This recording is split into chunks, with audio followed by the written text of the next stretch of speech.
Assalamualaikum warahmatullahi wabarakatuh.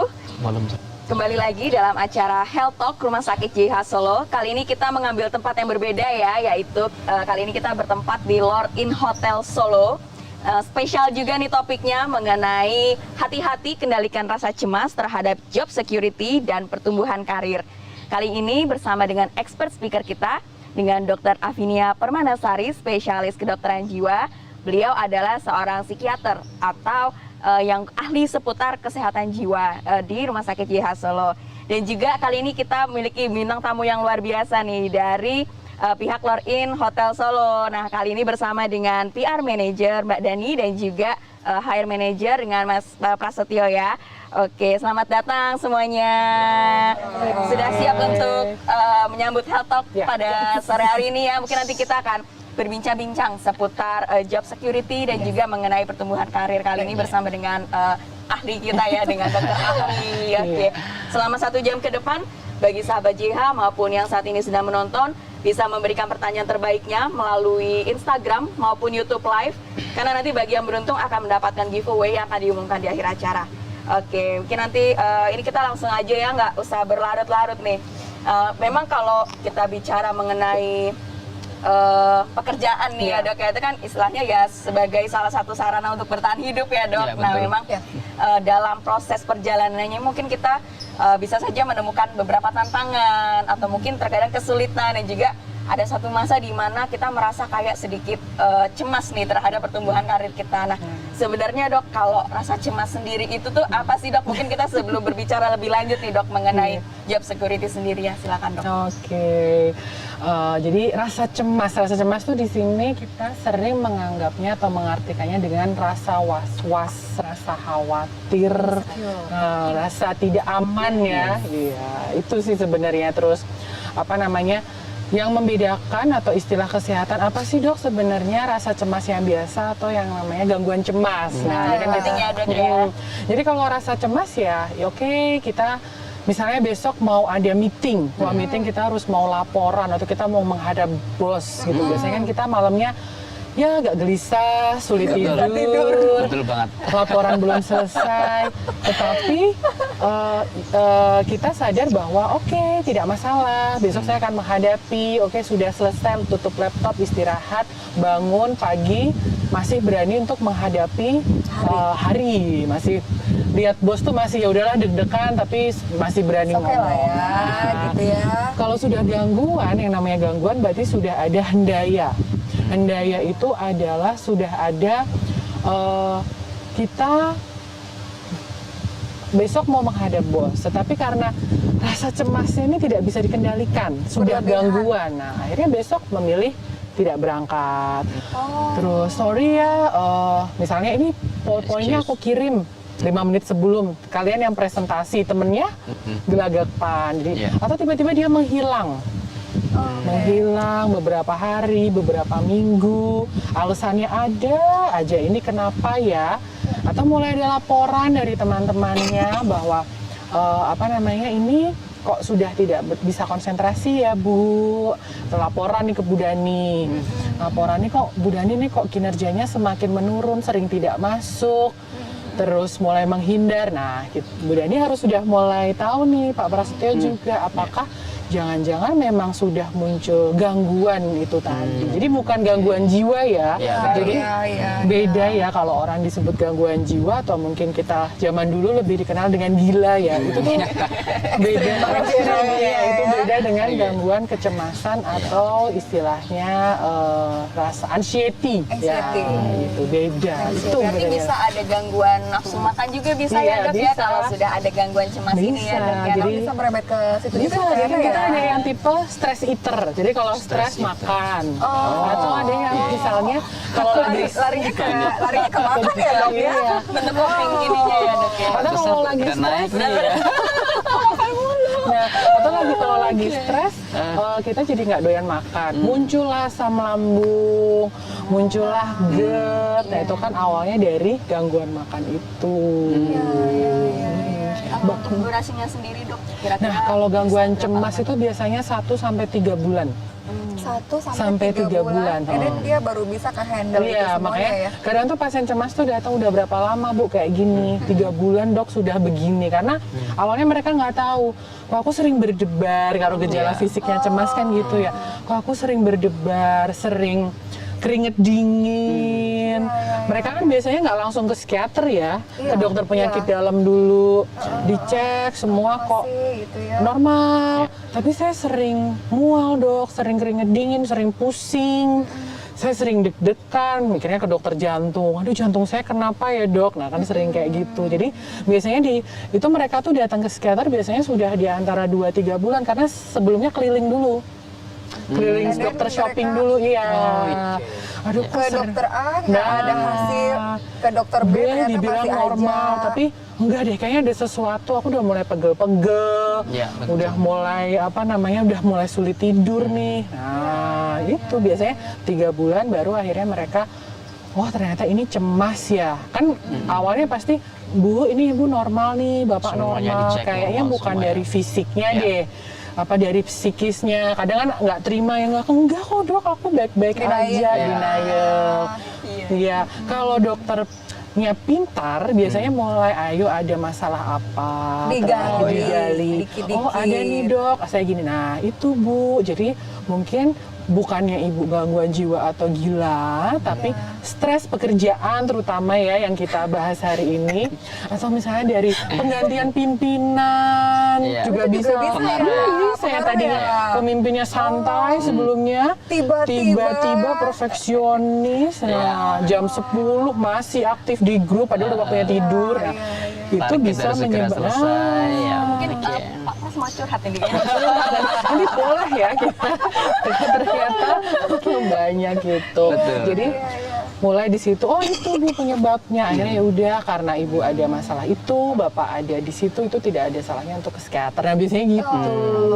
Ada tuh yang terakhir ya malah ya. Waduh. Iya yang terakhir karena Sudah mereka. muter-muter ke dokter. Nah karena jarang sekali yang oh aku tersadar saya ada sesuatu, aku harus ke psikiater gitu.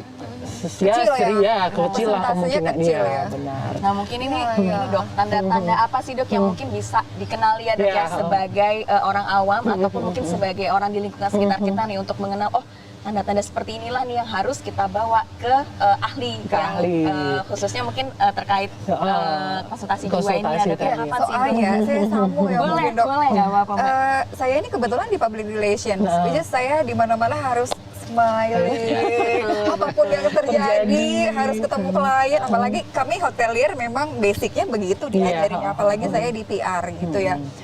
Saya ini sering pakai topeng, ya mau nggak mau ya Pak ya. Nah itu gimana bisa tahu kalau ini orang memang lagi ada masalah atau enggak dengan beberapa tipikal orang yang kayak saya, misalnya kayak gitu. Nah, biasanya gini, kalau yang simpel adalah kita ajak berbicara. Kan kita kalau misalnya Mbak Dian, Pak Prasetyo kan pasti ketemu orang ya dan ngobrol ya. Aduh ini tidak usah ke diri sendiri. Kalau diri sendiri kan kita ngerti ya, oh hari ini aku sedang tidak baik-baik saja nih.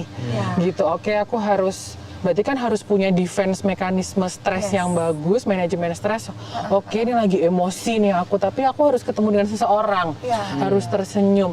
Mungkin kalau Mbak Dani, Mas Prasetyo yang sudah bertahun-tahun sudah punya tuh, tapi kadang penasaran ya ketemu orang, aduh ini orangnya gimana sih? Nah itu biasanya pasti ada blocking atau sirkumstansial ketika kita ajak dia berbicara. Sudah mulai ada blocking tuh tiba-tiba terdiam, terus sirkumstansial itu dia muter ngomongnya. Iya, dia mau, ini kok kayaknya dari tadi diajak ngobrol kok nggak nyambung. Nah, sebagai atasan kan udah mulai ada apa ya? Terus mulai di chat yang tadinya, pasti kan ada perubahan ya? Yang tadinya before after tadinya fast respon. Nah, tiba-tiba kok aku tiba-tiba apa ya, kok tiba-tiba nggak ada profil picture kan gitu ya kita awal-awal, terus kok centang satu, tiba-tiba yang biasanya jawab jadi nggak jawab, biasanya fast respon ini responnya kok lama, jadi lambat. Nah terus biasanya sudah mulai ada keluhan dari teman-temannya atau pastilah Mbak Deni atau Mas Pras ini mendapat laporan, itu pas. Nah kalau udah kayak gitu nih, wah kenapa ya gitu. Nah kalau misalnya nih ternyata di Lor'in ada kan biasanya kalau untuk karyawan kan ada fasilitas ya, entah itu kan nggak harus langsung ke psikiater, biasanya misalnya ada psikolog dulu. Pak Pras dulu sih lebih tepatnya sih dok. Larinya ke RD. Iya, Kalau ada masalah larinya ke RD. Ya. karena ada psikolog yang memang psikolog apa itu namanya ya, kalau yang di pabrik itu industri ya kan biasanya larinya ke HRD. Memang iya benar, berarti kan Pak Pras yang wah ini melihat penampilannya, diajak ngomong nyambung enggak, kan kita kalau melihat gitu ya. iya kalau melihat seseorang kan kita lihat dulu penampilannya. Betul. Penampilan ini orang rapi enggak, matching enggak, dia tutur katanya apalagi di hotel ya. Oh, diajak ngobrol aja dari tadi salah-salah. Nah kan pasti waduh, padahal besok harus melayani tamu. Nah, itu tugas beratnya Pak Pras nih. Berarti sering mendapat laporan ya Pak Pras ini ya. Iya beberapa. Bisa dikeluarkan Bapak. Oke, ya. Ya mungkin memang betul sekali ya. Bisa dokter tadi memang ada karyawan yang seperti itu dari headnya atau manajernya tentu akan larinya ke kita. Jadi kita akan panggil istilahnya konsultasi, konseling. Itu yang terjadi. SP1, SP2 ya kan.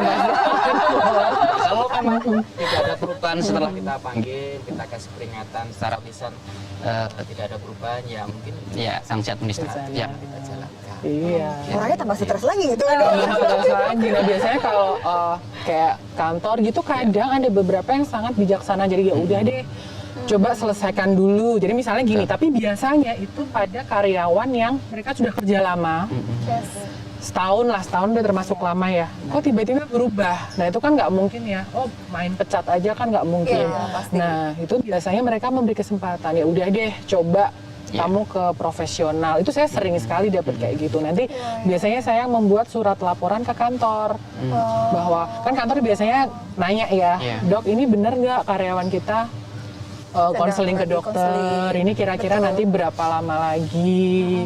Kalau misalnya kan ada yang oke, sebulan 2 bulan sudah baik, tapi kalau misalnya yang gangguan PTSD itu post stress traumatic disorder, misalnya dia dalam bekerja kan tamu itu tidak semuanya kalem ya, mungkin dia trauma dengan bentakan misalnya.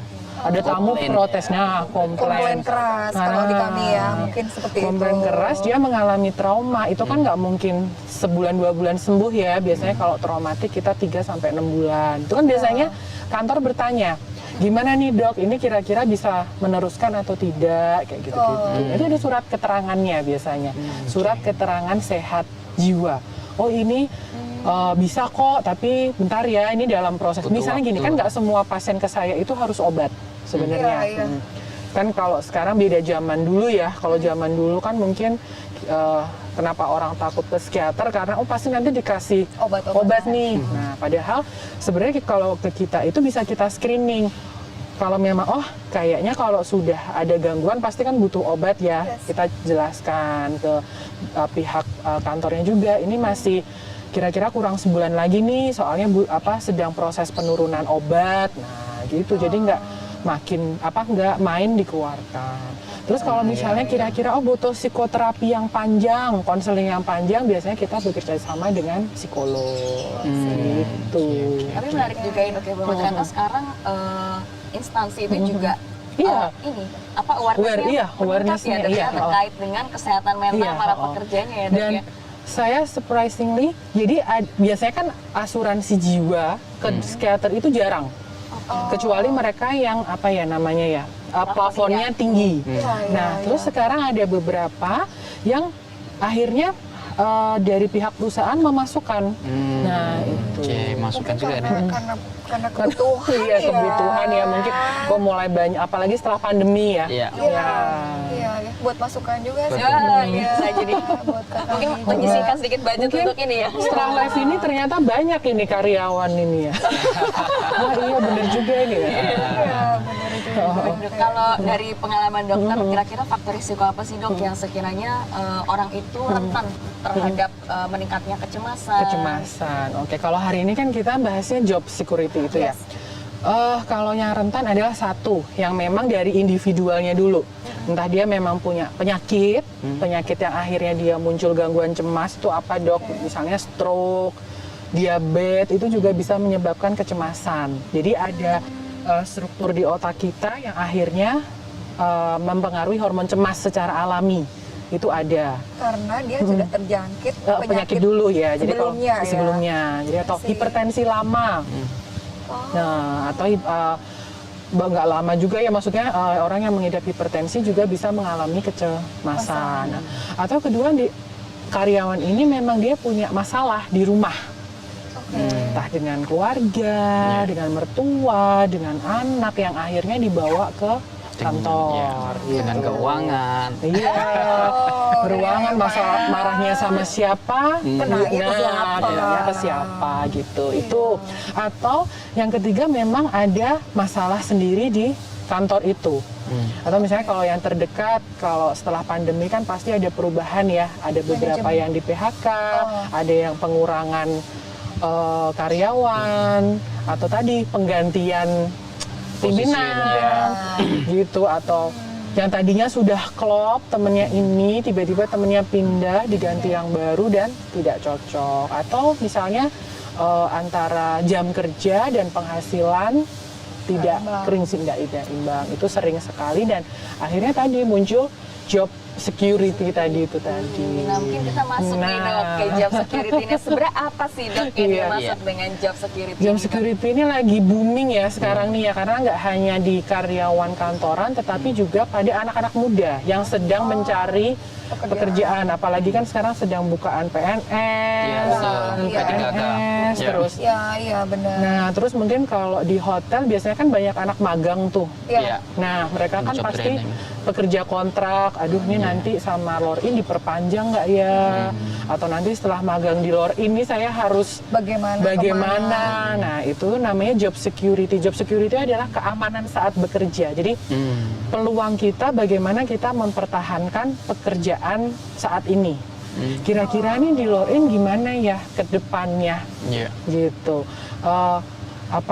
Kontrak kerja yang saya tanda tangani itu bagaimana ya, apakah sudah sesuai? Itu kan kadang kita cemas ya, apalagi terutama pada pegawai-pegawai kontrak. Mungkin kalau yang sudah pegawai lama, permanen itu secure.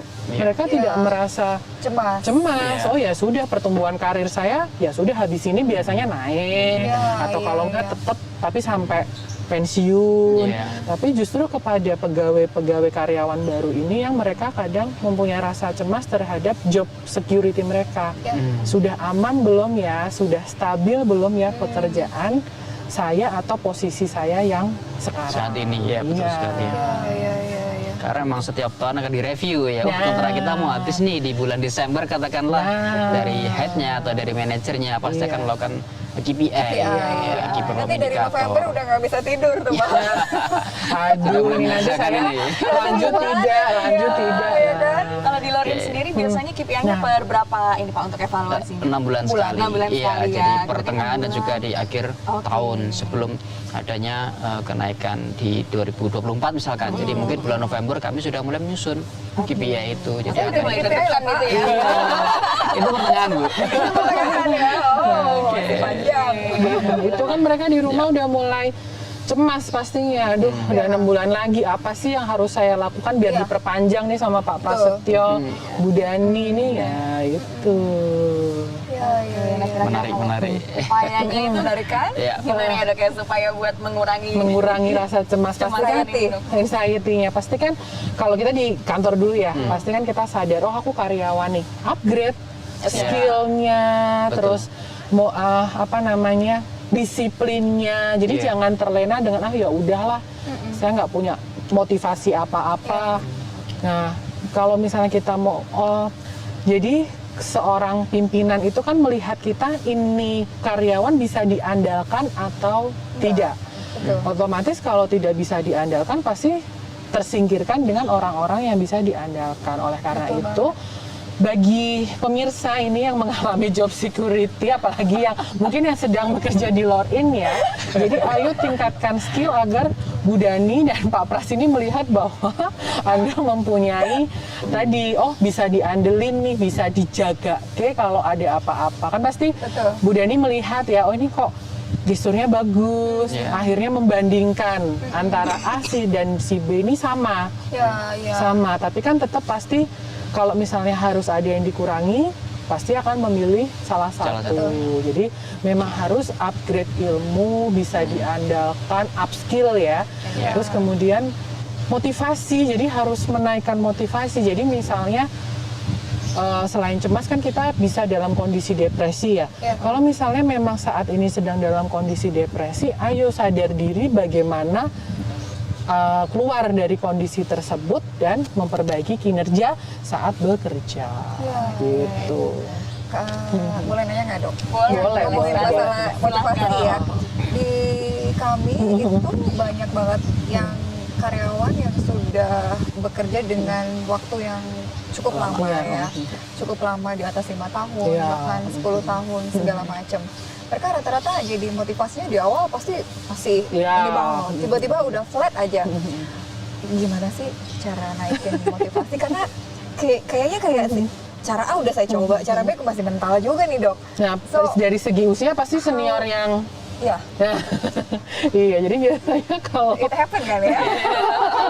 biasanya gitu kalau segi usia kan pasti mereka secara psikis pun secara pikiran bahwa ya sudah saya kan lebih senior daripada kamu gitu ya, nggak apa-apa ya ini ya, lebih senior daripada kamu, kan kamu anak baru istilahnya gitu di bawah saya, ya sudah. Nah itu mereka kenyamanan itu loh, mereka sudah terlanjur nyaman bahwa ya sudah, mereka sudah merasa secure, aman, ya sudah saya sudah di jabatan ini, ya apa namanya, pasti ya saya akan stabil seperti ini sampai saya pensiun ya tadi yang saya bilang. Mereka sudah nggak punya harusnya masih bisa naik lagi gitu, kadang gemes gitu dong. Nah itu saya ngelihatnya yang harus turun adalah yang super senior atasannya.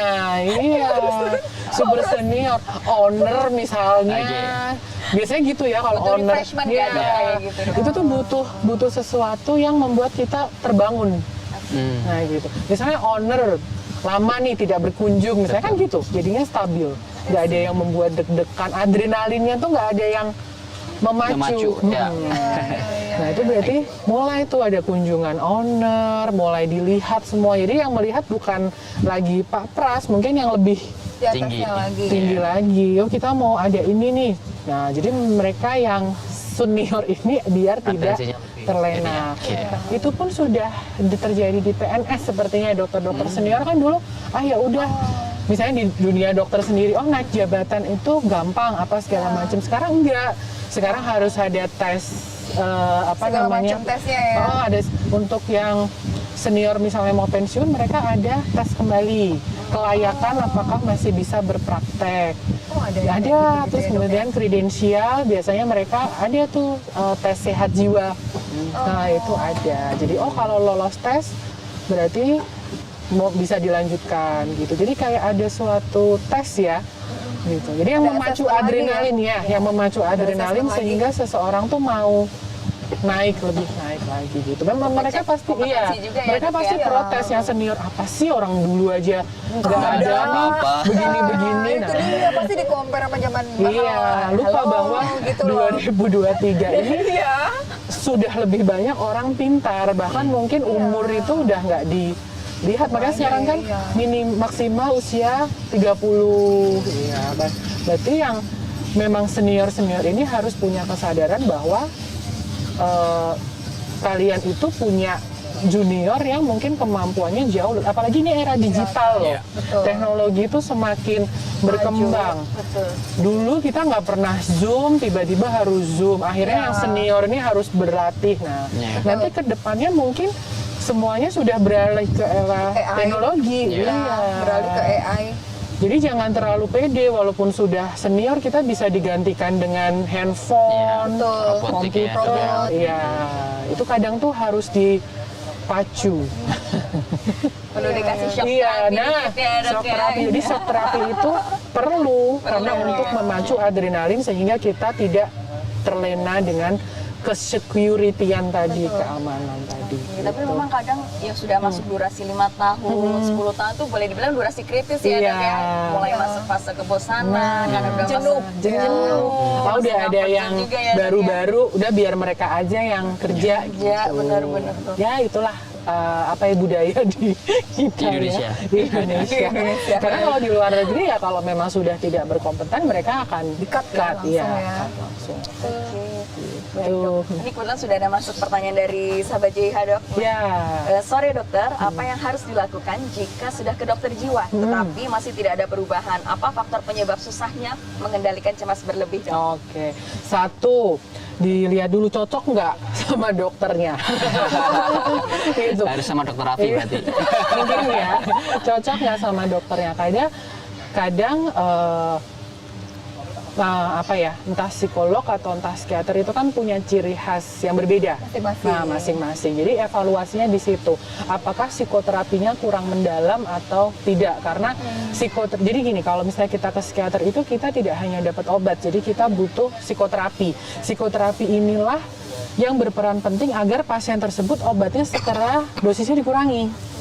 Psikoterapi ini apa sih, Dok? Jadi untuk tadi membentuk defense mekanisme. Tadi kan nanya, Dok, susah mengendalikan, itu apa yang harus dilakukan? Nah, di psikoterapi ini kita akan diajarkan, entah itu kognitif behavior terapi atau medical hipnoterapi. Nah, setidaknya nanti akan diajarkan step-step bagaimana mengendalikan cemas. Kalau kita masuk medical hypnosis kan berarti dia belajar untuk mengendalikan alam bawah sadarnya, sehingga nanti misalnya tadi Mbak Alvina mendapat obat, maka obatnya dosisnya bisa segera turun. Jadi tidak bertahun-tahun dengan dosis yang sama. Karena gini, yang namanya ke psikiater atau ke psikolog itu goalnya adalah Anda dapat mandiri, bertanggung jawab, dan bahagia kembali. Kecuali gangguan jiwa berat ya, seperti schizofren itu memang tidak bisa sembuh.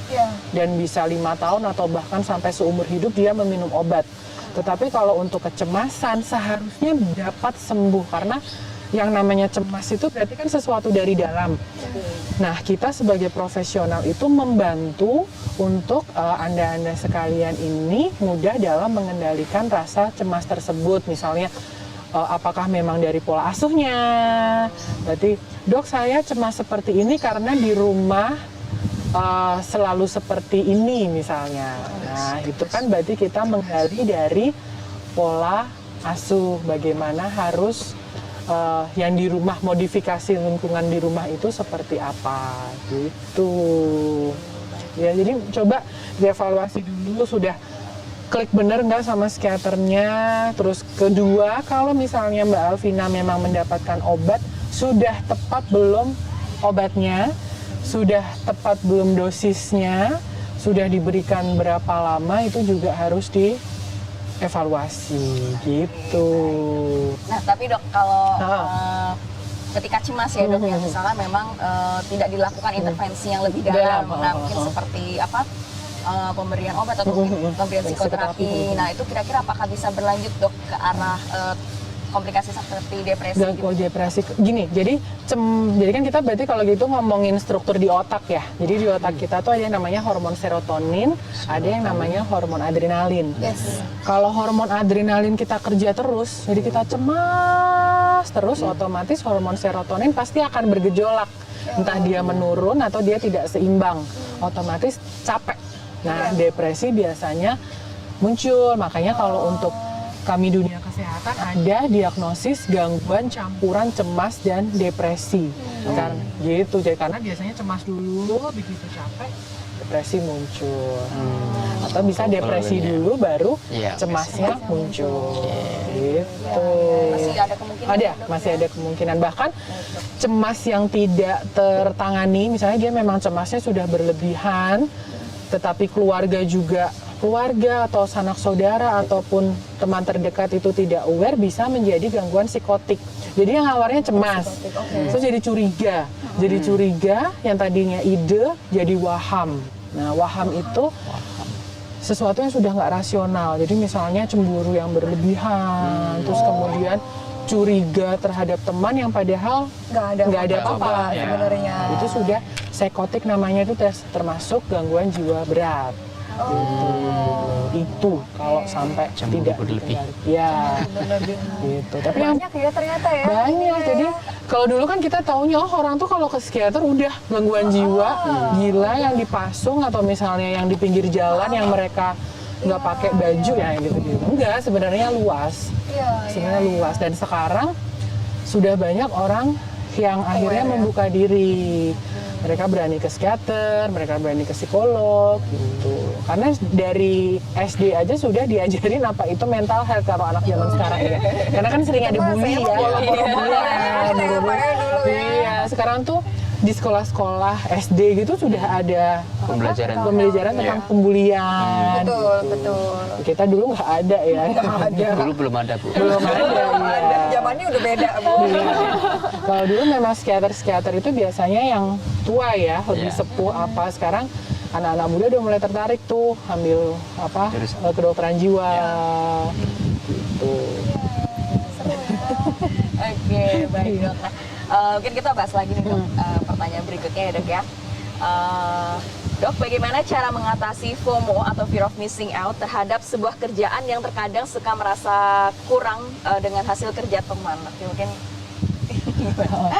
bagaimana cara mengatasi FOMO, Dok? FOMO terhadap semua terhadap FOMO tuh sebuah ikut-ikutan kerjaan. itu ya. Betul. Terhadap sebuah kerjaan yang kadang suka merasa kurang. kurang Jadi dengan membandingkan semacam dengan itu. temannya ya. Iya. Jadi itulah. Jadi karena kita tuh memang nggak boleh bandingin karena harus senternya kalau misalnya biar percaya diri ya kita ke self confidence terlebih dahulu. Jadi memang kalau kita mau kita self confidence, kita mau kita self-nya bukan self center ya. Kalau self center kita lebih ke ego ya. Betul. Nah, dengan kita mengenali diri sendiri, nanti akhirnya kita hilang tuh kebiasaan bandingin ya sudah kerja si A, kerja kita. Kalau misalnya memang masih merasa kurang Mbak Sesa ini, berarti di upskill.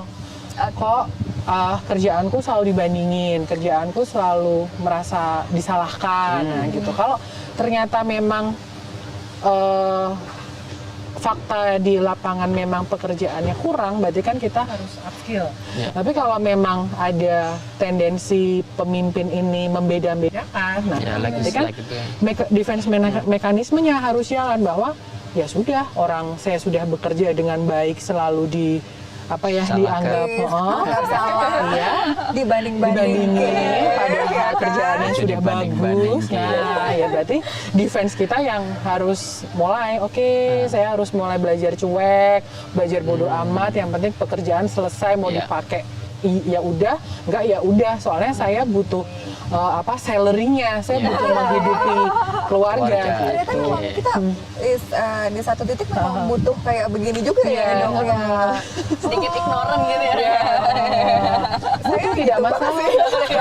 itu namanya kita namanya istilahnya modifikasi lingkungan. Jadi kita beradaptasi dengan lingkungan.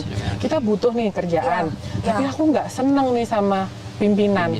Otomatis kita harus punya skill untuk gimana caranya bertahan hidup di pekerjaan ini. Kan nggak mungkin ya tiba-tiba saya resign, saya keluar dari PNS atau keluar dari kontrak ini padahal sudah tanda tangan kontrak selama 5 tahun. Kalau misalnya resign nanti mendapat penalti. Sudah kita modifikasi perilaku aja biar jiwanya tetap sehat. Jadi karena kesehatan jiwa itu penting. Itu tadi termasuk sudah di kantor saya pura-pura bahagia atau misalnya punya defense. Saya punya defense mekanisme yang baik, udah di kantor. Jangan itu deh. Ini nonton nanti ada yang nonton. Jadi misalnya Mbak Diani capek nih di kantor, capek. Habis ini aku mau makan enak. Atau habis ini mau belanja, habis ini saya mau olahraga, beli batik, habis ini saya mau olahraga. Nggak apa-apa deh, yang penting selesai dari kantor aku bahagia, aku Ya. fresh. Nah itu nggak apa-apa. Itu termasuk modifikasi perilaku, termasuk tadi defense mekanisme yang baik. Gitu ya. Iya. Iya, hobi itu secara tidak sadar sudah melakukan hal itu. tersebut. Jadi Sama, dia kan berarti praktek ya. Makanya kadang kan kita ngerasa kamu gitu doang aja kok ini sih. ngeluh, betul. kayak aku dong. Iya. Nah bedanya orang ini belum punya defense mekanisme yang baik, Mbak Dani udah. Karena sudah biasa. Ada Ya yang mau udahlah. disampaikan Pak? Berarti kita secara tidak langsung Iya, benar ya sudah iya. melakukan Karena defense dengan itu baik. tadi kita tetap harus bisa beradaptasi dengan lingkungan. Lingkungan. Jadi tidak dikit-dikit pindah kerja, tidak dikit-dikit pindah kerja. Itu dok, kayaknya tuh kayak saya punya anak training ya. Aduh jadi curhat ya. Nah, nggak apa-apa biar sekalian mendengarkan ya. Ada kok orangnya di situ saya gitu. Misalnya saya punya anak training ya. Kayaknya anak training saya yang 5 tahun lalu sama yang sekarang tuh kayak beda banget ya. Beda. Kayaknya yang dulu tuh mau dikasih kerjaan ABCD kayaknya mereka dengan senang hati gitu yang ngelakuin yes bu, oke bu, saya lakuin dulu. Kalau yang sekarang kayaknya ini apa sih, mereka cari instan. Iya. Disuruh ABCD nggak mau, tapi mereka mau langsung yang D aja, googling, hasilnya udah dapat instan. Mulai hitung-hitungan. Nah, iya memang itulah Susah kenapa banget Gen Z ini. Pak. susah. Apalagi kalau mereka yang banyak sekarang tuh ada Gen Z, generasi strawberry, sandwich. Iya, sandwich, Nah, ya. itu kan pasti stresor yang mereka hadapi berbeda-beda. Beda-beda. Tapi kalau mau dibilang bahwa memang beda ya dok, beda. Kalau karena mereka itu tadi mereka sudah belajar mental health, jadi kayak udah ngerti oh ini tidak bisa, ini bisa. Kalau kita dulu kan tidak diajarin gitu, jadi apa aja harus Bisa. gitu. Setidaknya nyoba. Iya, makanya harus Sekarang langsung nyoba. resign. Orang langsung resign, nah itu dia. susah. Jangan langsung resign ya, karena mencari langsung. pekerjaan itu susah. Kayak langsung give up gitu loh. Mencari pekerjaan itu sulit gitu. Jadi takdir yang terbaik adalah yang kita jalanin sekarang Saat ini. Coba dulu, jangan langsung pindah. Coba deh setahun, 2 tahun gitu. Oh ternyata Bu Dani tuh bisa nih apa namanya? Dia Bu Dani Pak Pras ya. Oh, ternyata Pak Pras nih bisa nih kalau masuknya lewat Begini. lewat B kan Mengenal gitu, celah ya, mengenal celah. Udah pintar nih kan nggak perlu resign. Oh kalau Pak Pras lagi bete, berarti saya harus diam. Begini. Oh kalau Pak Pras lagi senyum-senyum baru ngadep. Masuk, kan bisa. oke. Iya. Tanda Iya. Oke, itu yang sudah kita lakukan. Lihat Jadi, situasi. Lihat situasi nggak apa-apa. Itulah, jadi memang kayak ya itu tadi maunya yang instan, maunya terus sekarang tuh keakuannya agak besar ya. Betul. Jadi mereka merasa bahwa kan kalian yang butuh saya. Iya. Oh tidak ya. Iya. Jadi itu yang memang harus mungkin di sini kalau masih beberapa ada yang magang ya. Saya lihat kan Banyak, kalau ya. di Lorin banyak ya. Iya, Betul. cukup banyak. Itu ya itu tadi tunjukkan yang terbaik. Jadi apa namanya pasti nggak usah hitung-hitungan kerjaan lah gitu ya. Kita kan maksudnya belajar semua itu belajar. Kalaupun capek, nah baru deh Bu aku capek apa segala macam bisa. Tapi kalau misalnya temen satu lagi sibuk kita lihat terus enggak itu kan bukan tugasku. Sekarang kan gitu ya. Nggak Iya, mau apa cenderung mungkin aja nggak gitu. hanya di Lorin saja sih mungkin di tempat kita mungkin juga bisa ya. Fenomenanya begitu ya.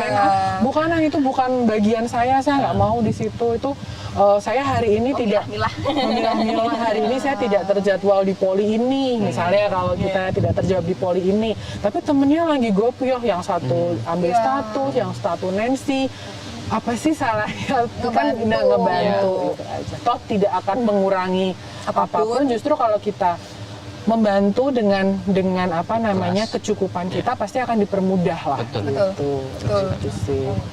Dan tapi mungkin ini menarik ya dok ya, memang kalau fenomena saat ini anak muda kan memang boleh dibilang resiliensinya itu ketahanannya itu agak sedikit berbeda ya dok ya kalau berdasarkan penuturan dari Mbak Dani sama Dr. Afi gitu. Nah sebenarnya gimana sih dok cara kita melatih resiliensi tadi supaya nggak dikit-dikit aku mau resign, dikit-dikit aku mau resign gitu. Resiliensi itu kan Itu gimana tuh? resiliensi itu kan kayak peer ya. Semakin di gencet semakin jadi harus tahan dengan gencetan gitu ya. Kita kan dulu gitu ya. Zaman dulu nggak berhasil coba apa. Nggak ada tuh dulu istilah nggak mau sekolah itu tuh nggak ada. Iya.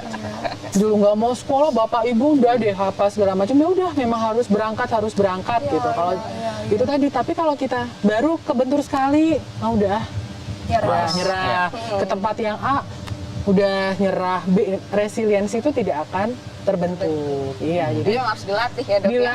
dilatih dan tidak apa-apa gitu. Salah itu tidak apa-apa. Gitu. Salah itu tidak Tidak apa-apa, fenomena mungkin ya kalau sekarang misalnya kita menghadapi ujian, gurunya galak sedikit tuh sekarang udah nggak mau sekolah. Iya. Dia langsung diiniin ke kokas Iya, gara-gara nah ini. itu, apalagi kita dulu pukul pakai Iya, apa? terus dilempar pakai. Karena dulu memang tidak ada ini ya. Kalau sekarang, nah, dan memang harus belajar untuk mengurangi hal-hal yang nggak semuanya tuh bisa apa ya.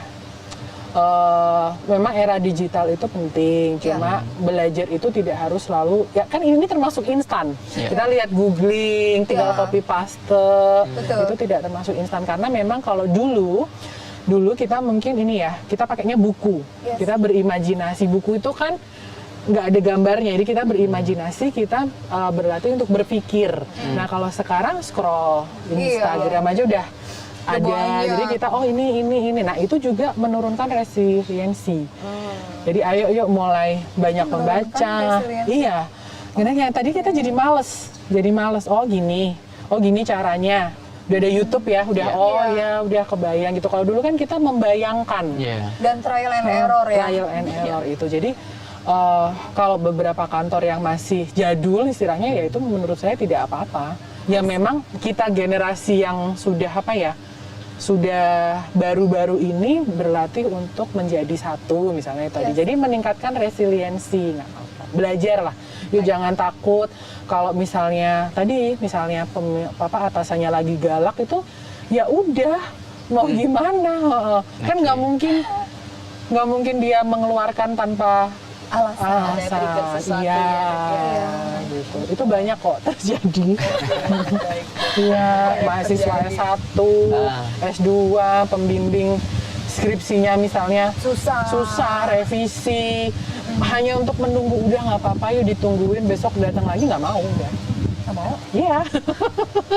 Udah lama mereka udah yang ngerasa kayak, aduh nanti saya takut lagi dok, gimana ya dok, apa segala macem gitu. Dan peran orang tua juga penting ya, menguatkan anak. Sekarang kan orang tua juga gitu, sibuk apa segala macem, anaknya nggak ditanya, yang penting kan cepet selesai apa itu juga. Mungkin yang bekerja di luar ini juga mungkin ada beberapa orang tua yang seperti itu. Generasi sandwich misalnya, mereka harus menjadi tulang punggung. Nah, jadi kan maunya, duh yang cepet nih gimana ya biar caranya dapat duit cepet. Oh ternyata kalau misalnya di luar ini ya lama nih, nah langsung resign. Iya. Padahal mencari pekerjaan itu tidak sulit, mudah. Tidak mudah. Saingannya tuh 1 banding berapa ya? Dengan sekarang ada ratusan. Ratusan ya. Apalagi ini tadi lah kembali setelah pandemi ini kan pasti sulit sekali.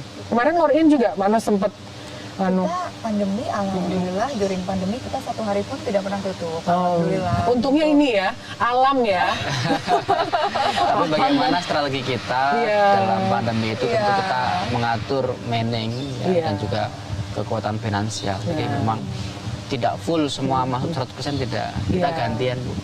Bahkan kita pun juga mau jadi tukang sapu gantian gitu. Adaptasi Kami turun semua karena kita ada 6,5 hektar ya. Dan ini bisa dilihat ya. Ini dari saya kecil ya, ini Lor'in. Maksudnya 5 menit udah turun, jatuh daun, udah kotor lagi. Kalau yang di normal kita taunya udah semuanya bersih, clean, shiny, tidy semuanya.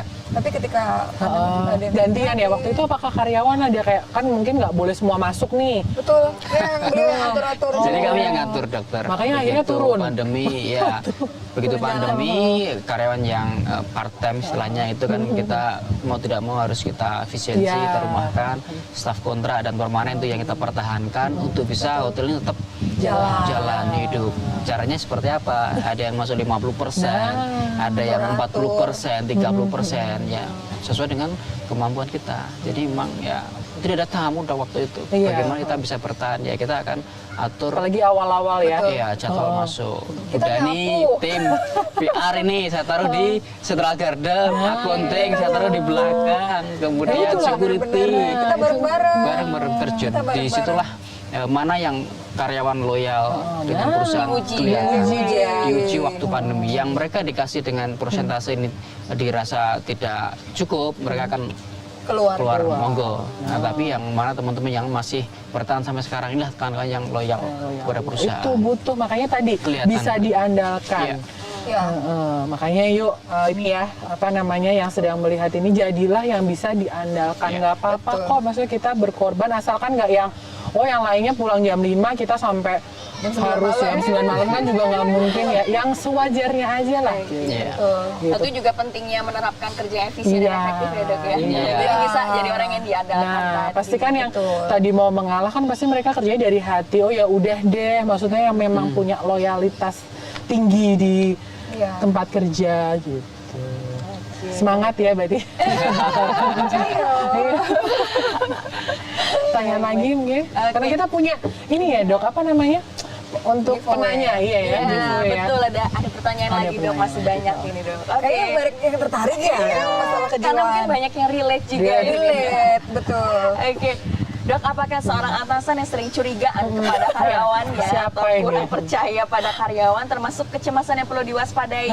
Selain itu, saya seorang working mom, bagaimana cara mengelola manajemen stres saat di rumah dan di tempat kerja yang notabene saya sering bertemu customer yang harus menjaga penampilan Dan serta komunikasi. komunikasi. Aduh, ini Oh, juga luar nih biasa wanita karir. cukup ini ya, berarti juga ada Iya. Gani. Jadi, apakah seorang atasan yang sering curigaan kepada karyawannya atau kurang termasuk kecemasan yang perlu diwaspadai? Tergantung. Jadi gini, kita kan bisa menilai tadi makanya, oh ini atasan aku ini gangguan atau enggak. Kalau misalnya sudah menurut, jadi gini, ngerti gangguan apa enggak itu gimana dok? Nggak mungkin hanya satu karyawan yang merasakan. Oke. Iya, minimal 3 orang lah. Jadi ada objektif ya berarti objektif. ya. Mbak, ini kok atasan kita seperti ini, dan kalau yang merasakan hanya Anda, nah Mungkin itu yang Anda yang jadi masalah ya. mungkin ada yang Mungkin ada yang berlebihan ada ya. apa ini, tetapi kalau semua tadi minimal 3 merasakan hal yang sama, bisa jadi itu sudah termasuk gangguan itu tadi. Gangguan itu nggak hanya gangguan cemas, gangguan kepribadian juga bisa. Bisa. Iya. Biasanya kalau misalnya atasnya terlalu perfeksionis ya. Perfeksionis itu kan kita pasti ada rasa curiga berlebih. Iya. Ya, tadi sudah dicek belum dengan karyawan saya? Tadi pintu kantor udah ditutup nggak? Kalau dia punya gangguan misalnya kayak obsesif kompulsif disorder kan pasti dia akan menelpon berkali-kali. Telepon berkali-kali, ngecek apa segala macam. Nah, itu bisa jadi sudah termasuk gangguan. Itu perlu diwaspadai. Tetapi kalau yang merasakan hanya Mbak Andi sendiri, nah itu berarti perlu introspeksi mungkin ya. Apakah aku yang terlalu parno sama atasanku atau aku yang terlalu curiga sama atasan saya gitu. Harus mau introspeksi. Iya. Nah, kalau manajemen stres di rumah tadi ya mungkin sama dengan Belanja aja Mbak. Iya. Jadi manajemen stres itu kita punya namanya coping mekanisme. Coping mekanisme itu kalau kita ada stres, apa sih yang harus kita lakukan? Kita mau berlarut-larut, meratapi, atau kita mau menyalahkan orang lain. Stres itu kan banyak ya, bisa masalah, bisa apapun. Oh, ada masalah A, kita lempar. Nah, itu berarti dia coping mekanismenya proyeksi, tidak dewasa, nyalain orang. Atau displacement, dokter. Saya marahnya ke dokter Via. Tapi nah, ke Mbak Dani saya marah-marah. Nah, itu namanya displacement, itu juga tidak dewasa. Manajemen stres yang dewasa adalah yang sublimasi. Sublimasi itu energi stresnya kita alihkan ke energi yang positif seperti tadi belanja, olahraga.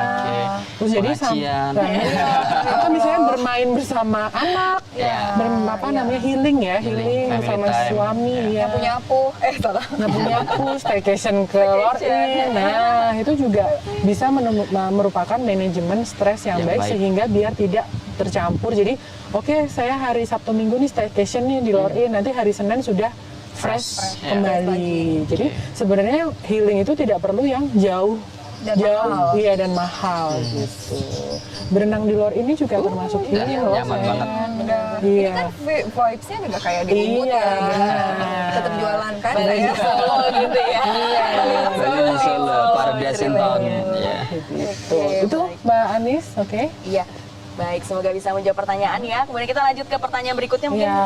Pasti ada Kita ada satu giveaway lagi nih, 4 nih ya. ada 4 dok. Nanti mungkin kita umumkan di akhir acara Iya. dok. Nah, dokter, kecemasan yang sering saya rasakan adalah ketika berada di depan publik. Ya. Nah, sampai keringat dingin dan blank. Nah, apa saja trik yang Harus bisa saya lakukan agar hal ini bisa teratasi dok? Nah, mungkin ini ya cara public Cara speaking. public ya. speaking. Speaking. Kalau sudah seperti itu namanya fobia sosial. Fobia sosial Fobia itu ketika sosial. kita menjadi pusat perhatian di depan umum. Ya. Misal apa namanya pidato, lomba, ngomong, presentasi. Nah kalau itu apa namanya sudah ada rasa ketakutan, itu namanya fobia sosial, fobia yang memang ketika kita menjadi pusat perhatian. Nah, caranya adalah banyak berlatih, terutama di depan cermin. Terus jangan mendadak ketika misalnya kita mau presentasi atau kita ditugasi sesuatu. Kalau sudah biasa SKS, sistem kebut semalam tetapi biasa saja nggak apa-apa. Tapi kalau sudah ada fobia, lebih baik kayak 1 minggu sebelum disiapin, jangan Materinya, mendadak. Kecuali memang tugasnya mendadak. Nah itu biasanya memang harus selesai dan harus ada sistem latihan. Iya.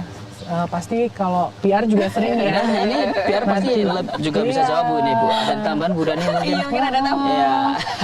Yang penting mau prepare aja prepare, sih. iya. Kalau yang paling penting biar nggak grogi segala macam dan nggak ngeblank adalah Iya. prepare data. Dah. Iya, kita tuh Jadi mau ditanyain apa aja kita udah menguasai. mau jawabnya agak ngawur dikit, yang penting ada datanya. Ada data dan yakin. Yakin, walaupun lupa udah yang penting itu dulu deh Udah gitu. yakin aja dulu. Gitu kan ya dok ya. Iya, nanti kalau ternyata salah setelah rapat, Kita Bapak bisa ternyata revisi.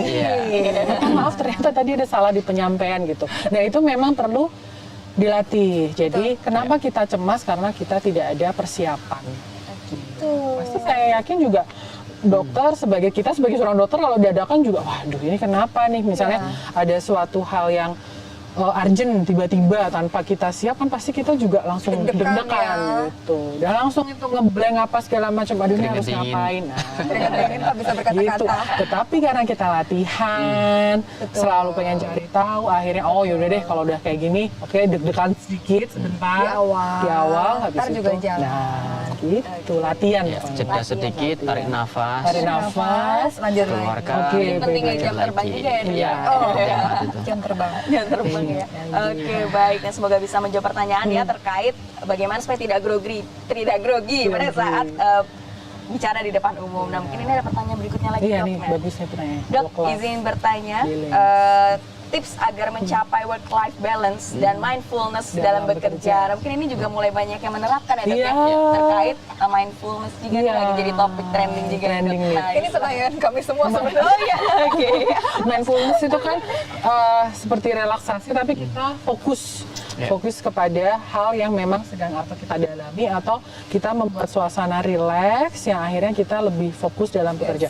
Work life balance memang harus susah ya, apalagi yang ibu rumah tangga, apa namanya, ibu bekerja, Ibu terus ya. kemudian itu memang harus dilatih ya. Kita yang penting kita sudah acceptance dulu bahwa kita ini bekerja dan tidak ada manusia yang sempurna, baik itu orang tua, kita tidak ada orang tua yang sempurna, jadi memang ada yang harus dikorbankan. Ya, betul.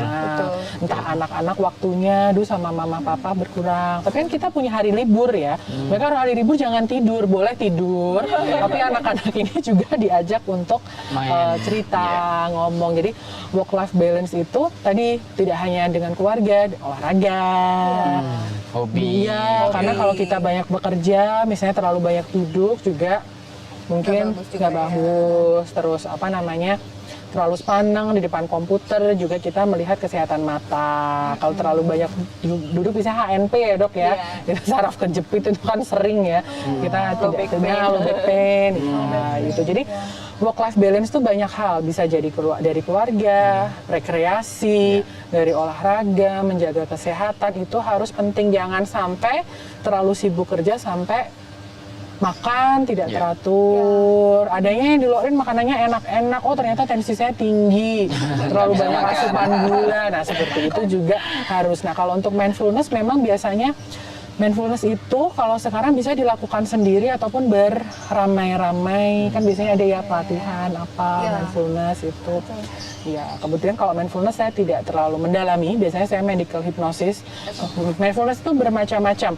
Cuma kalau misalnya memang pasien itu terlalu gelisah sekali, kadang saya sisipkan mindfulness. Ya, mindfulness itu banyak, ada yang dengan gerakan untuk menenangkan, ada yang melihat satu titik atau menutup mata tetapi membayangkan sesuatu.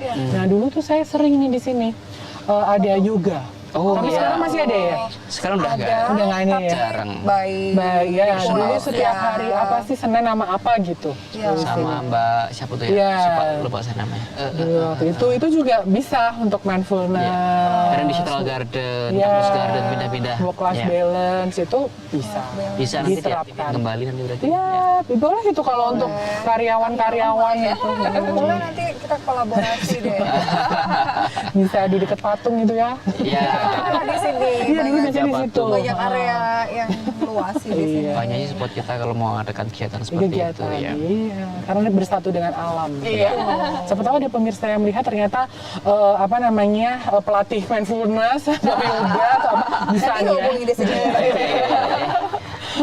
Berarti memang yoga itu bisa jadi salah satu Bisa sarana jadi ya, salah Dok, ya? satu sama Sebenarnya yoga, ya. terus pilates. Mereka kan ada teknik tarik nafas atau sekarang yang gabungan yoga lattes itu juga ada. Yoga lattes.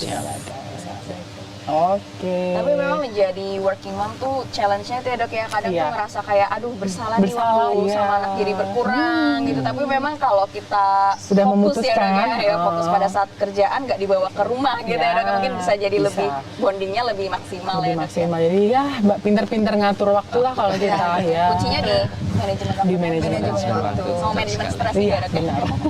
Kalau belum bisa mengendalikan berarti silahkan datang ke Jaya ya. Baik, siap, Dok. Tidak perlu malu ya, kadang mereka tuh kayak ngebayangin dulu, aduh nanti diapain, nggak diapa-apain. Dok, saya susah menyampaikan, nanti biar dokternya aja, kan tugas dokternya itu mancing. Kadang saya bingung deh, takut kalau nangis ada tisu ya. Udah disediakan pokoknya semua. Iya, beneran. Iya.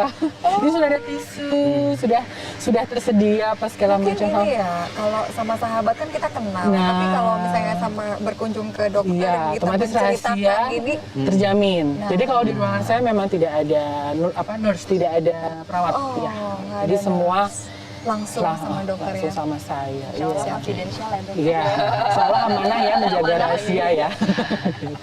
Oke, baik. Oke, mungkin Tidak ini berasa apakah... ini ya. Benar, Dok, ya. Pertanyaan terakhir ini, Dok. Wih, Iya. Langsung ke pertanyaan terakhir ya, Dok, ya.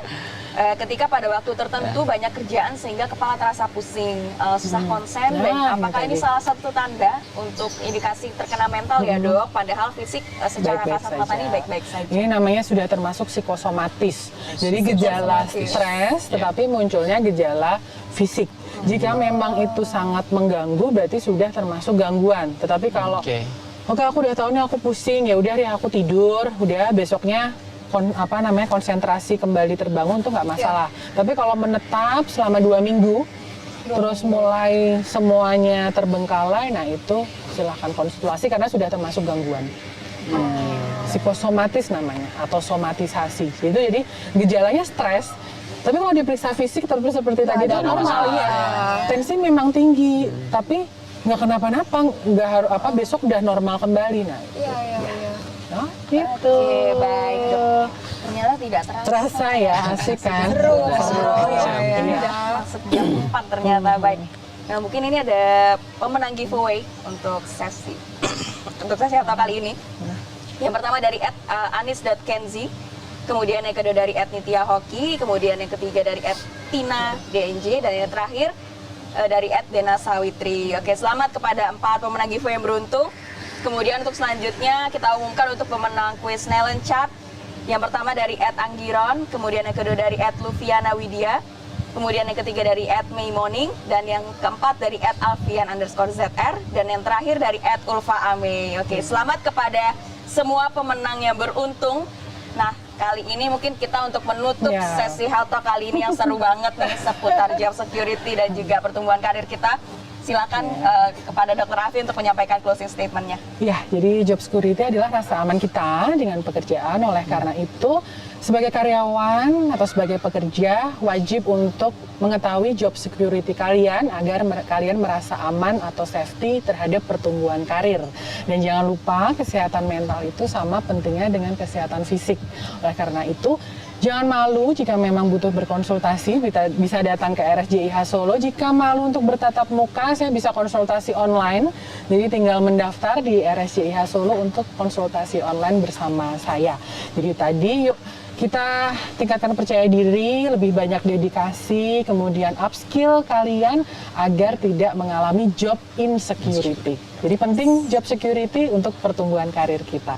Oke, luar biasa sekali. Keren. Dan mungkin buat kalau sahabat JH mau staycation ya buat proses healing untuk mengelola rasa stres juga bisa ya ini ya. Nanti makanannya juga enak ya. Iya. Makanannya juga enak di sini. Testimoni pelanggan ya. Terima kasih. Oke, baik. Tidak terasa, mungkin ini untuk sahabat JH yang mau konsultasi lebih lanjut nih dengan Dr. Afi seputar mau konsul tipis-tipis ya dok ya, atau mungkin mau hipnoterapi dan lain sebagainya. Nah silakan menghubungi Dr. Afi di jam prakteknya kapan dok? Jam praktek. Saya di hari Senin sampai Minggu. Jadi hari Senin, Rebo, Jumat itu pagi jam 8 sampai jam 11. Selasa, Kamis saya di jam 3 sampai jam 6 sore. Kemudian Sabtu jam Minggu, ini memang harus poli perjanjian, jadi tidak setiap hari buka, maksudnya tidak setiap kali buka, tetapi jika ada pasien di poli perjanjian maka saya akan membuka poli.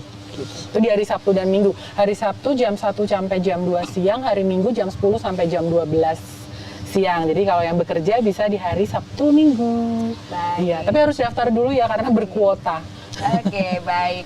Terima kasih banyak sebelumnya kepada tim Lord In yang sudah berkenan untuk sharing banyak ini ya kepada Pak Prasetyo dan juga Bu Dani seputar ini ya dok ya, job security dan pertumbuhan karir juga ya. Dan terima kasih banyak kepada Dr. Afi yang sudah berkenan untuk sharing bersama kita pada sore hari ini. Bagi sahabat JH yang mungkin mau berkonsultasi lebih lanjut dengan Dr. Afi, silahkan, dan juga mau healing di Lord ini, kita insya Allah siap ya dok ya. Siap menemani. Ajak-ajak boleh. Oke. Banyak promo juga. Ada promo juga. Ada promo apa aja nih? Gimana IG? Ntar malam kita ada wedangan. Jadi harganya Di sini sangat ya? terjangkau. Wih. Tepatnya di weekend sini, ya? weekend. Cuma Sabtu Minggu kita ada wedangan. Terus udah gitu kalau mau nginep juga boleh banget, tinggal telepon aja ke kita atau cukup klik di link bio kita di Instagram @lorinsolhotel. Semuanya digeber di situ. Oke, berarti siap langsung kunjungi situs di Instagram dan juga Betul. buat gampang ya nanti ya buat sahabat JH kalau mau tahu info lebih lanjut seputar Lord In. Oke, mungkin ini sesi yang spesial ini kita akhiri dulu untuk saat ini. Sampai jumpa pada sesi Health Talk berikutnya. Wassalamualaikum warahmatullahi wabarakatuh.